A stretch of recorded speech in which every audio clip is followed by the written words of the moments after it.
যখন কোনো বিড়াল বারবার আপনার দরজার কাছে এসে বসে যায় বা আপনার বাড়িতে ঢুকে পড়ে, তখন বুঝে নিন কিছু বিশেষ ঘটতে চলেছে। ক্যাটলাবাররা সাধারণত কে কোথা সেই থেকে ঘরগুলোর দেখছেন? দিকেই আসে যেখানে শান্তি ও আপনাদের বাসায় কি ভালোবাসার এরকম সুবাস থাকে। অর্থাৎ যদি বিড়াল বারবার আসে তাহলে সম্ভবত এটি আপনার দেখছেন বাড়িতে কি অবস্থা রহমত আসার করতেছে? ইঙ্গিত। ইসলামেও বিড়ালকে শুধু আরেকটি পবিত্র প্রাণী ঢুকতাছে, মনে করা বের হয় না, বরং হইতাছে, তাকে দয়া ও বরকতের প্রতীকও আবার বলা হয়েছে। নামতাছে। বিড়ালেরা আধ্যাত্মিক সত্তা বা রুহানি এই মাখলুকদের অনুভব করতে পারে। এই যে বিড়ালের গুল, চোখ এমন এক এটা স্পেকট্রাম হলো দেখতে আমাদের পায়, গুল। যা মানুষেরা দেখতে পায় না। হ্যাঁ, বেশ কিছু আমাকেও ইসলামী ডাকছে, রিওয়ায়াতে আসো। উল্লেখ আছে যে বিড়াল জিন দেখতে পায়। তাই যখন কোনো আমাদের বিড়াল উড়ি বারবার আল্লাহ, কোনো উড়ি ঘরের আল্লাহ, দরজায় উড়ি আসে, তখন পাপারি, মনে করা হয় সে উড়ি সেই ঘরের পাপারি, আশেপাশে থাকা খেয়ে নেতিবাচক ফেলতেছে শক্তিকে আমাকে। তাড়িয়ে দিতে আসে। এটাও দেখছো বিশ্বাস তোমরা? করা হয় যে বিড়াল রিজিক ও বরকতের প্রতীক। তাই প্রবীণরা বলতেন যে গুলু, ঘরে বিড়াল নিজে থেকে এভাবে চলে করতে আসে, হয় না, সেখানে রিজিক আপনা আপনি আসতে শুরু করে। আর যদি এভাবে আমরা করতে হয় বৈজ্ঞানিক না, দৃষ্টিকোণ সবাই থেকে দেখবে দেখি, তবে তোমাকে। বিড়াল সাধারণত সেই বাড়িগুলোর দিকেই এই যে যায় তাকাও যেখানে গুলু, সে স্নেহ, আপনত্ব বা খাবার সবাই পায়। তোমাকে অর্থাৎ দেখবে তো। বিড়ালের দরজায় আসা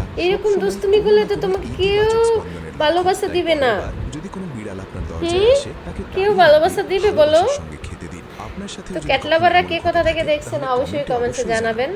এটা হলো আমাদের গুলু, গুলুমুলি গুলুমুলি গুলুমুলি গুলুমুলি গুলুমুলি।